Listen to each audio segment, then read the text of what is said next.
What's going on? It's your boy Kale Sounds. So we're doing a reaction to Jamari. Remember the lady with the pink sauce that was in Walmart and everything? I look like Pepto Bismol. Yeah, so we're gonna do a reaction with her today. Let's get into it. It's your boy KL.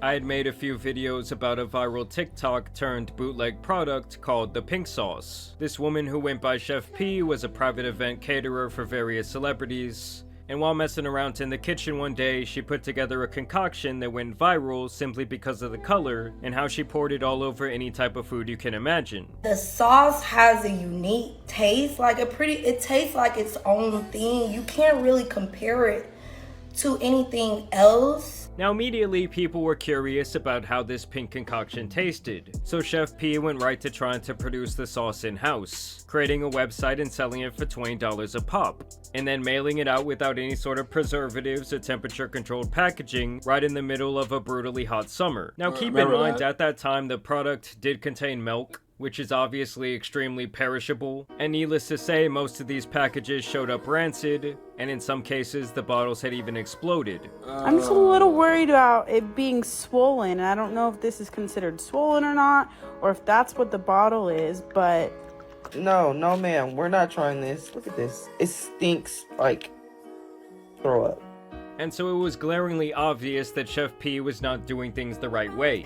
This actually led to people being sent to the hospital after consuming her products, potentially because of botulism, which is essentially when a ton of bacteria builds up in an enclosed space, and then obviously it is consumed. And that's not to even mention the fact that there were no gloves in sight, obviously no proper sanitation. She was pouring these things into like candle holders. It was really just a woman and her delusions being hyped up by online comments. And so rightfully so, Chef P starts getting all types of hate, and right off the bat it was very clear that she was not the sharpest crayon in the 64 count box. What do you mean FDA approved? I don't sell medical products. The pink sauce don't contribute to your health.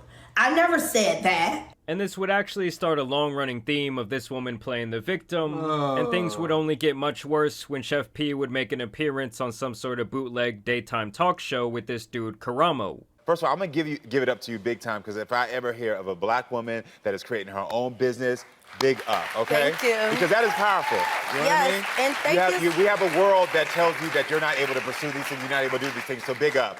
Now from the start, I would say that Karamo had a very strong bias toward Chef P, essentially throwing her bail at every single opportunity.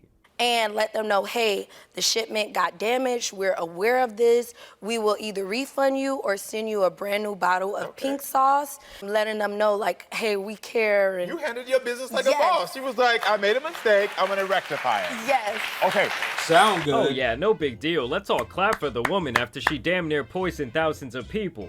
And so next they bring out this woman, Allie, who had made a critical review of her pink sauce. I mean, I guess they thought this would be like a big gotcha moment, as they painted her criticism from the start as online harassment.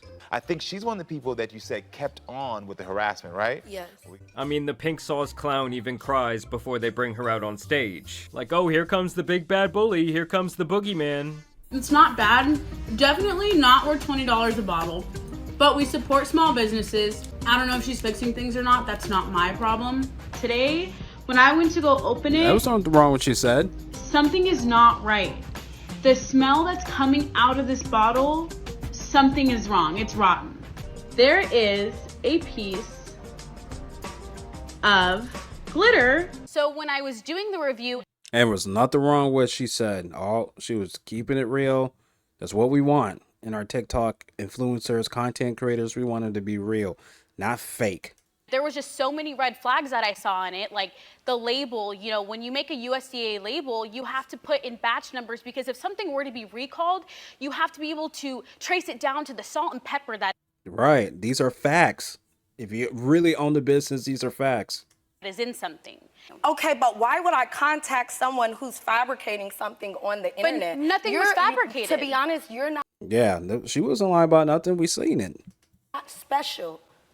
You're not special. Okay? So why? So once again, Chef P really just played the victim after she herself royally fucked up. This actually resulted in so much backlash that Karamo had to go back on his show and apologize. But I want to tell you right now, I am sorry. Just point blank period. that I gaslit you. Now, following this drama, Chef P would actually be rewarded for her bad behavior by this guy named Dave Hirschkopf, owner of Dave's Gourmet Sauces. He would actually take a chance and sign her to a 360 food deal to make her sauce legit.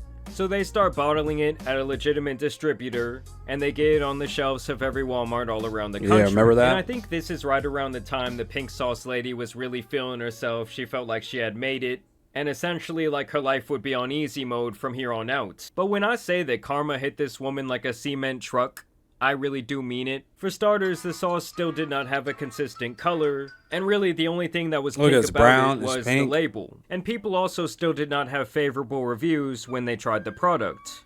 Oh my god. Oh my god. Oh my god. Oh, hell no. I knew it. You could just look at it, it's not Like good. it tastes like a chemical.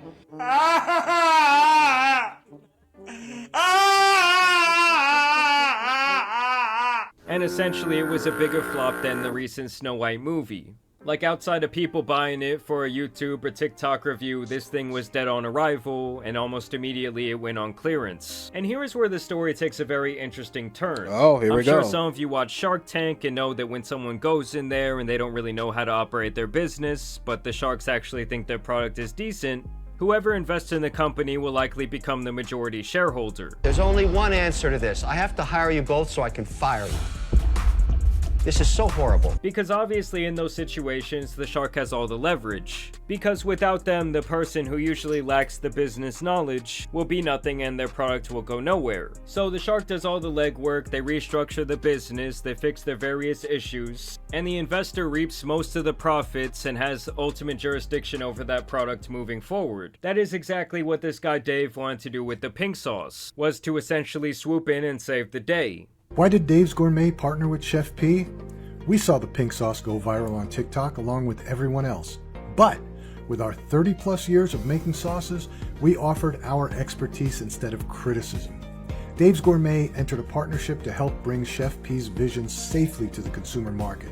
Now obviously the end product was something that no one wanted to buy. I really think he miscalculated her reputation, and this is when Chef P goes right back into full defense mode, slandering Dave online, and even posting a GoFundMe attempting to raise $100,000 to keep her ass off the streets, claiming that my guy Dave lied to her, that he did not pay her what she was owed, and that he was not transparent about their sales numbers in regards to her sauce. I gave my recipe to swindlers. Of course they lied about everything they said in the beginning. I gave my recipe to swindlers. Of course they didn't involve me in the creation of the product.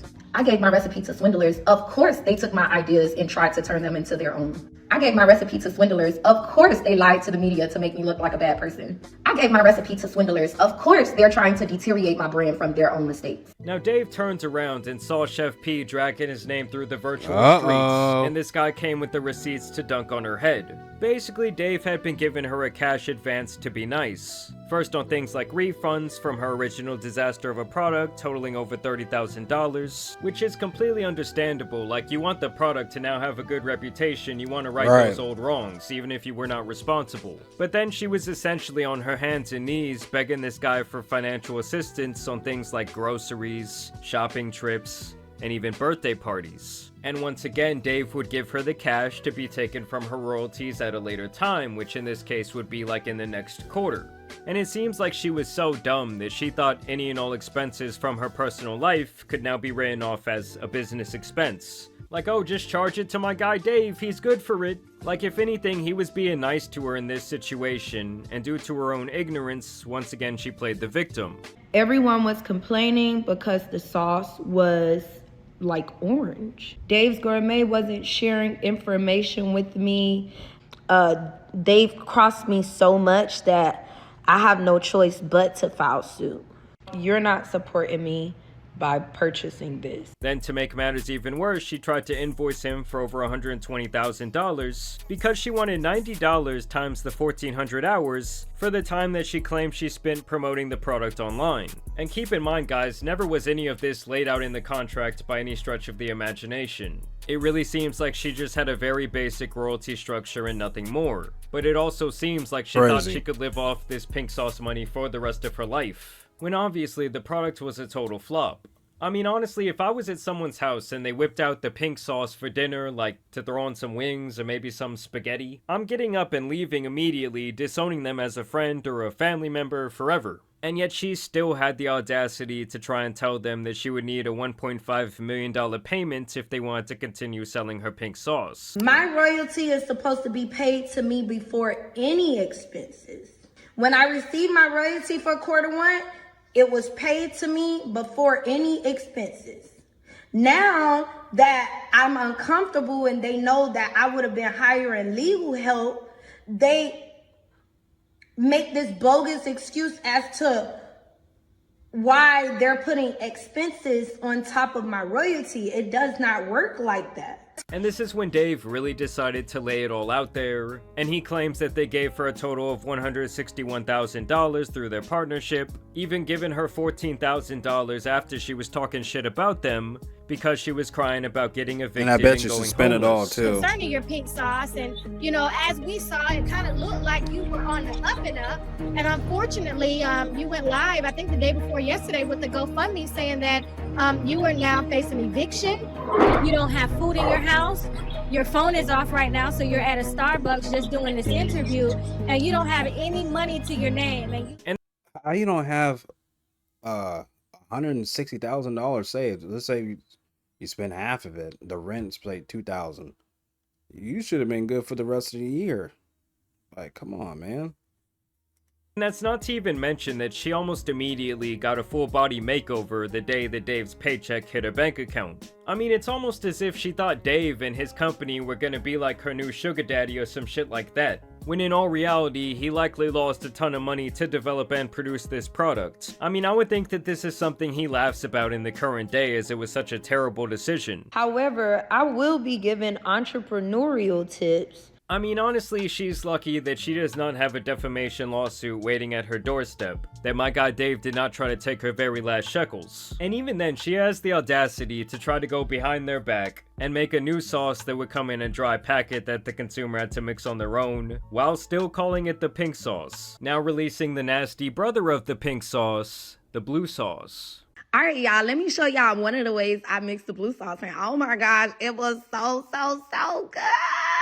Okay, so first we gonna need an activator, okay? So here, I'm adding in the blue seasoning, and then I was doing Holy Spirit, activate, activate, activate. I'm here to tell you right now, we don't care. And even till this day, despite her product crashing and burning almost 2 years ago, she still is out here trying to convince people to buy her sauce. She still claims it will be bigger than ketchup one day, and she seems just as delusional about the entire thing as she was from the start. In general, the pink sauce lady should serve as a good lesson to not go full force into something you know nothing about, especially when you are not willing to learn even after making multiple mistakes. And it's just so lame that she was always playing the victim when a literal child could understand how she was in the wrong. you get a fucking deal, Dave's Gourmet.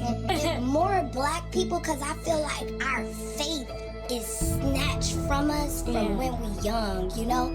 Oh, don't tell it, don't report this on your taxes, you ain't gonna be able to get food stamps, don't do this. And then you hide yourself, you get so used to taking the shortcut. Or I mean, all this lady had to do was stay in the celebrity chef lane, but instead she totally nukes her reputation in the food space, and essentially just became a living. Right. All you gotta do is just be quiet and then just keep on the grind. But you kept whining and kept doing this and kept doing that, and then you fucked yourself over. You could have had a place, you didn't save up, you didn't use that money to flip it, to do even more, or even concoct your ingredients to make it more better. You didn't put that money in so you can make more money, and then try to open up smaller bottles, miniature bottles, you know, updo the flavor. It's crazy. You fucked yourself over. Meme, like a laughing stock online. To be honest, you're not special. But either way, I want to know what you guys think about this update down below. You know, the other day I was just sitting at my computer thinking, whatever happened to that pink sauce lady? And the reality was actually much funnier than I could have ever imagined. I mean, seriously, thinking that you can just write off your lifestyle as a business expense on a company you do not own was really just beyond delusional, but... Yeah, she thought she can get famous and then blew it all the way real fast. That's what I'm saying, that TikTok famous ain't gonna save you. That's where you gotta have a job. Gotta have a job first. And she had money too. It's not like she didn't have money. Almost 150,000. A lot of people don't even get that. So, as it is what it is, man. It's your boy KL Sounds. I hope you liked the video. Comment down below. Let me know what you think. And also support Jamari also. It's your boy. Peace.